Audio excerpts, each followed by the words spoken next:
Hi, Sidiki. Thank you so much for helping my project. Could you say a little bit about yourself? My pleasure. So I live in Australia, obviously, and my name is Sidiki. I enjoy everything that's adventurous. And currently, I work as a business manager, which is pretty fun, but I enjoy like all different aspects of it. But on this side, a little bit more to do with me and in my spare time, I love looking into all the different new projects, different new technology that's been created, all sorts of ways that humanity is going to change and improve in the future with AI, with rockets, with the new space launch. It's been a huge passion of mine lately. Do you know, so what are some of the things you've been following that have most excited you? The main thing that's really, I guess, opened up this whole window of futuristic passion, it's been Elon Musk and his rockets. Definitely the new Starship that's been building the whole journey. I started following him since he was trying to get Falcon off the ground. And yeah, after that's just been a wild journey discovering all different stuff. Yeah, it sounds like that he's planning on doing multiple launches of Starship next year. Oh, I cannot wait, especially for the first orbital launch. It's gonna be really cool. Really, really cool to watch. Do you think you might come and watch one in person? One day I'm planning to. It's gonna be tricky, but I'm hoping that at some point in my lifetime, I'll be able to either come watch it in person or even get to fly in one of them. That's my goal. Yeah, then you could go from Australia to Brownsville in Texas in less than 30 minutes. Yeah. Once the point to point of the Earth traveling with the Starship, once that opens up, I'm in. It will be so much easier to jump from the other side of the world within half an hour or within an hour, and you get to fly in a spaceship. How awesome would that be? And it's happening within our lifetime too. So that's really cool thing to watch because when you imagine about the future, it's all like it's gonna happen at sometime, or 15 years in the future, 20 years in the future. But like this is now, we can actually see it being built, which is the most amazing thing. It is. I've gone down to Brownsville to Boca Chica Starbase, I guess they call it now, several times over the past few years. And every time I go there, it's a completely different place. That is awesome. So lucky to be able to literally live that close to it, being able to see it in person, especially at the start period of it.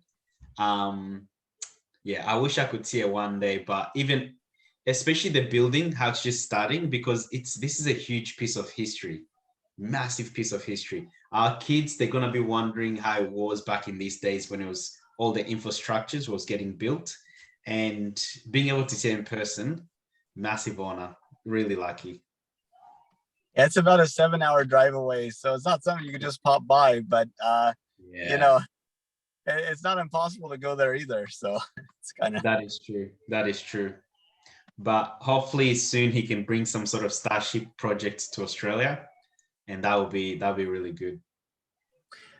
Yeah, I mean, it sounds like in order to get the point to point travel, you need to have kind of Mm, landing and launching sites all around the globe. exactly. And I guess that's gonna give us all of us a chance to really be able to be part of that dream, that goal to push Starship to the next level, human trial, human testing, and hopefully one day even Mars as well, which that's another exciting future to look forward to. Now, you mentioned you've been following since Falcon, trying to get off the ground. How did you first find out about it? Um, so I'm a bit of an entrepreneur myself, and I guess I was looking for the big names that they were making in that space and discovered Elon Musk and what he was doing with Tesla, which was just absolutely insane, creating an electric car, especially when the world wasn't even trusting electric technology to come into the market. They didn't think it was going to be anything that good or anything that big. And he was going full on right into it. And so I was like, oh, who's this crazy guy? started looking into it and discovered it was also doing rockets. I was like, how can a person do electric cars plus rockets at the same time? Looked a bit more into it. I was like, nah, this is not a normal person. And yeah, from then on, the rocket side excited me a lot. I still love Tesla. I love Tesla, the side of it and all of that. But for me, it's just that rocket, being able to adventure from your home planet to another one. It's just like moving countries, but like on a bigger scale, which it's just, I don't know the word for it. It's amazing. It is. In talking about entrepreneurs, you have a space entrepreneur that's quite a bit closer to you than Elon Musk. I'm thinking about Peter Beck and Rocket Labs right over there in New Yeah. Zealand. Yeah. I was wondering if you follow that at all. I still follow him as well. He's one of my other top idols up there. But yeah, I haven't been able to jump into New Zealand to see it as well. But we are planning, hopefully next year, once all this travel stuff is sort of settled, we might be able to jump into New Zealand to see how Rocket Lab is doing. Now, it's kind of funny, because you have like, Elon Musk is like the first private company to have a fully, an orbital launch capability. And the second private company to do such a thing comes from New Zealand, which, uh, I don't know that all that much about, but New Zealand seems kind of like a small place, compared to lots of other places in the world. And I get the feeling that, if New Zealand could do it, what's holding all these other countries back? Exactly. I think it's the right incentives, to be honest, too, and the right person behind the project.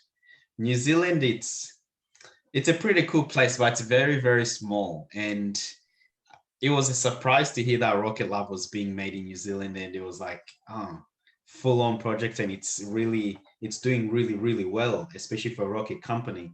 They're they're up there bigger than some governments, and you just wonder like what is going on. So I think it's the right person behind it, their passion, and I guess bringing up a good team. So I'm guessing like probably in the future we're gonna start seeing a lot more um, private companies creating their own rockets, and then just government paying them as taxi rides, which that'll be interesting. You mentioned it's about having the right people to kind of create this. How can we cause more of the right people to be created so that they can go on and create the other things? Like, what can we do? To me, as an entrepreneur as well, I'd say it's the schooling system, to be honest. Instead of learning useless things that you're really not gonna use, it's to teach people how to think, which is very important. Teaching people how to solve problems, it helps a lot because these people, they've noticed a massive lacking in our society, in the world, and they've said, I'll put my hand up to fix that sort of a problem. They saw the rocket business was going down since government took over, and they've always had it, I guess.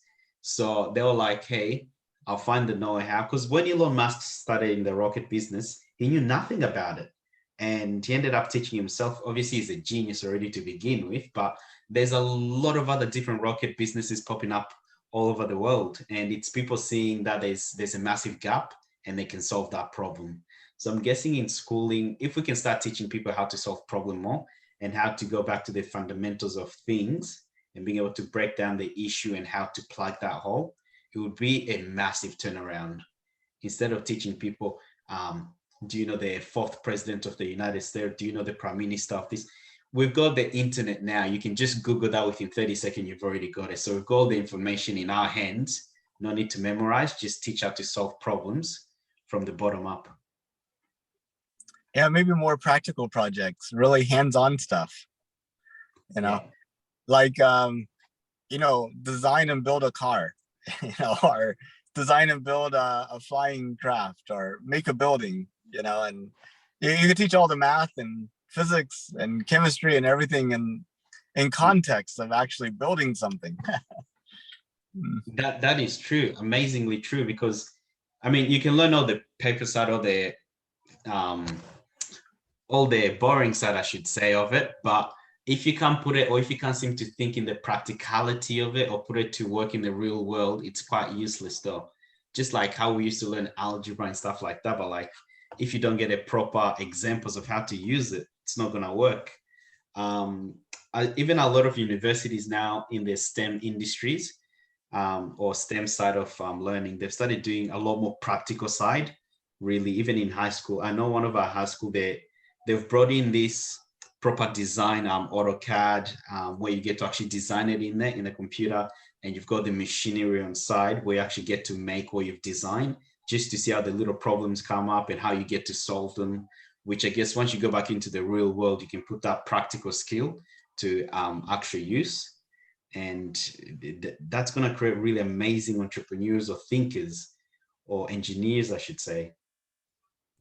And you're saying you know of such a school like this? Oh yeah, in Australia we've got my high school that I went to, Phoenix Community College, already doing that. We've got Federation University, they're already doing that. um, they're the only two I can think of so far, but I know it's becoming a trend across Australia. That sounds really good. I mean, we need people that can do more than just come up with consistent answers with what's in the back of the book. Exactly, exactly. Because you're not really challenging yourself, I should say. You're just following that exact same process. Memorize this, put this into a calculator. You're not solving anything. You're not stretching your mind. And when when this generation above us goes away, what are we gonna do now? We've just learned to follow instructions, not really break down any problem and find a way to fix it. And it's a huge issue if you think long term of our future as well. It's like if we don't learn these things right now, what are we gonna do in massive catastrophes? Mm. Indeed. Um, well, you've been following space and Elon Musk, so you probably knew that we were planning to go back to the moon earlier than most people. When did you first become aware of it? I started hearing a bit about it. I think it was in maybe like probably late 2018. That's when like I sort of started getting a bit of attention of it. Going back to the moon, but it wasn't a set plan or anything. I don't think so back then. But when we got closer to 2020, my God, everywhere was just roaring. And the more it was talked about, the more excited people going, the more excited I got. Being able to return back to the moon and set up a permanent base, it's gonna be awesome. Like having another celestial body with humans on it, and it's like right there next to us, we can actually see it. That's just going to be a massive inspiration for a lot of people. Yeah, I think it'll be world changing whenever people any place in the world can look up and see some evidence of human activity on the moon. Mm. It will show that we're capable of more than just building things or even dreaming of things here on our own planet. It will show that we're able to actually conquer the Titans, being able to go further than we've ever thought we could. And I think the next generation being able to look and see that that's what our predecessors did. Let's do it bigger and better, go somewhere else. It's going to be just one of the coolest things. Even if I don't get to go myself, I reckon just being able to pull up my telescope or going somewhere and seeing pictures of human infrastructure on the moon, that would be really, really cool. And I think it's just going to inspire you to do, I don't know, amazing things. Now, I hear that like the wall in China, the Great Wall in China. Some people say you can see it from space. Other people say you really can't. But you know that thing is really long, and you're looking at it from 200 miles up. So I gotta think that in order to see something on the moon from the Earth, it needs to be like huge. I think so too. Yeah, but like we can see the craters pretty well, especially with the new advanced telescopes that you can buy nowadays for stargazers. I reckon anything that's definitely not moon origined, it's there, especially on the sunny side of the moon. And I guess it'll probably be even sparkling, be reflecting some sort of sun or something. It will be fairly not fairly visible, but we'll be able to see it with a good telescope, I reckon. Or even just pictures of it. That'll be pretty cool as well. I was thinking maybe a little rover to like write something on the surface of the moon and like huge letters that are like several miles or kilometers long. How cool would that be? Imagine looking up at the night sky and they've spent, let's say, probably a couple months or something, and they've drawn a massive picture on the moon where we can see it from Earth. You just look up, you see some sort of a shading or darkness, and then if you put up a telescope, there's a picture of something there being drawn in the dirt or moon dirt or sand, whatever it is. That would be sick. That would be pretty cool. Um, and just seeing that we did that, that'd be amazing. Yeah, I can just see somebody putting like a marriage proposal up there, like Becomes an advertisement space. You can rent it for this much, and SpaceX will take you up there to get your stuff drawn up. Uh, but who would own it though? Like, where would the revenue go? No one can. I guess it could go to helping the space program develop even more. That'd be a good cause. and so what do you think about us going back to the moon? I think it's gonna advance a lot of things that we already understand about ourselves, our planets. It's gonna help us understand a lot more about the moon itself, and it's gonna help advance more technologies. Because if we can go there and stay, you can just imagine the amount of work that's going to take, even just for refueling, getting cargo up there, getting all the infrastructures up to the moon. It's going to need a lot more new technologies that we might not even have today. And just solving that little problem, it's going to help us have a practice run of when we go to Mars and when we go to visit other different planets. And yeah, it's just going to create a lot of good to our world, I should say. Now, you were mentioning that you first heard about us going back to the moon with no definite plans back in 2018. And then 2019, as we got to 2020, it really started taking off. Recently, we've had a couple events that have really made things seem kind of slower, like, a report saying that the spacesuits won't be ready in time. And then NASA saying it's not going to be 2024, it'll be 2025. And other people saying it's probably going to be closer to 2027. I was just wondering, how do you feel about it? Do you think we're still as committed to making it happen as we were, or are you starting to feel a few little doubts that maybe it may not actually come to fruition? I'm not feeling any doubts, to be honest. I feel like the only time I ever feel slightly pessimistic about the moon mission, it's when there's a new government in place, especially in the US, because that does tend to affect it pretty much, a lot more than anything else.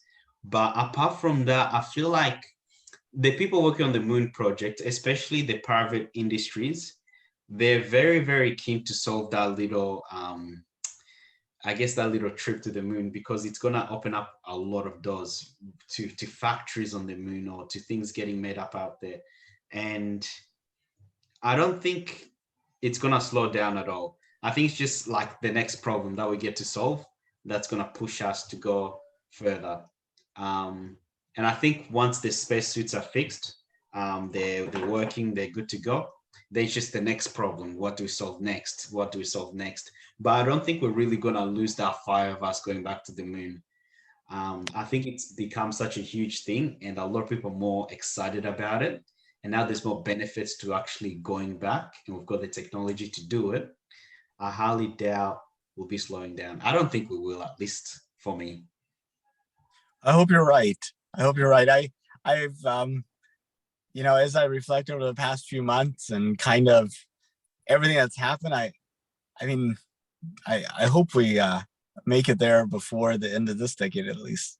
Oh, fingers crossed. But I reckon, but at least 2026, there'll be some launches, even for testing for space refueling. I don't think we'll be right in 2024, but I think probably 2026 or early 2025. Then we'll start seeing how the technology for refueling is and the suits and everything else. And then probably late 2026, we must start having a proper plan of when people start going up. But I doubt it will slow down at all. Now, if it was safe and affordable, would you take a trip to space? Absolutely. I'll be, as soon as I know I can afford it and we're able to, and it's safe or fairly safe, I'll put my money down to it. Even if it meant going there, not coming back, to be honest, because who gets that kind of chance? Now, how far would you go? Just to orbit or to the moon? Or would you consider actually, being part of that million-person colony on Mars that Elon wants to set up? I would go to Mars, 100%, no doubt.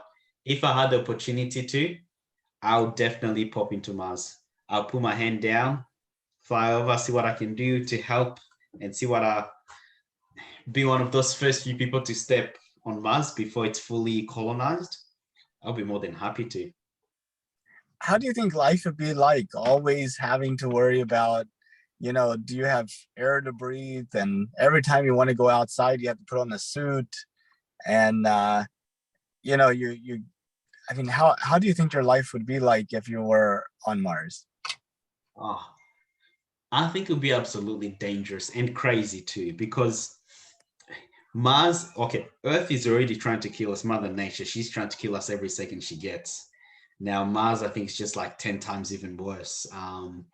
No oxygen, you could die straight away. But I think it will be tough. It will be very, very, very, very tough trying to survive there. But at the same time, I reckon there'll just be this sense of awe to really put all of that to ease, living on a whole different planet, millions of miles away from your planet. I think we will be able to bear the toughness of it. And yeah, I guess bask in the sense of awe. Now, I imagine, like, for this video, and for all the other videos I've been doing, that the target audience is for generations yet to be born. So imagine for a moment that your great granddaughter has grown up on Mars and is in high school, and she's having to do a research paper on what Earth was like and what people were thinking right before we took those next steps in the moon. She comes across this video looking for some great insight that can help her make an A on the paper. Do you have anything for her? What I'd say is we were very cautious, but at the same time, we were very curious and very excited about the adventure. We experimented and tried with all sorts of different stuff.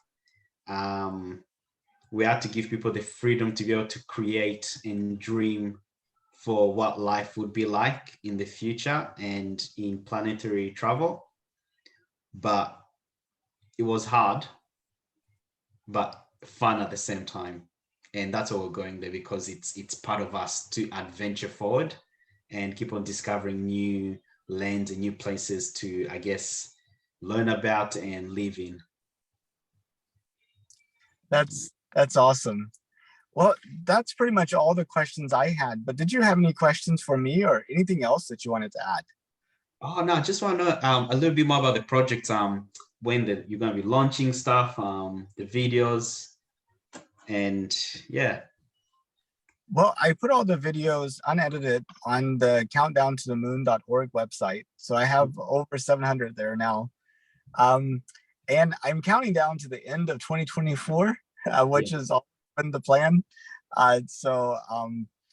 Pretty much the plan is to talk to a person every day between now and then, just to kind of collect their perspective on what's the future of humanity and what do they think about us going back to the moon, and just trying to kind of understand how other people are seeing and processing the world.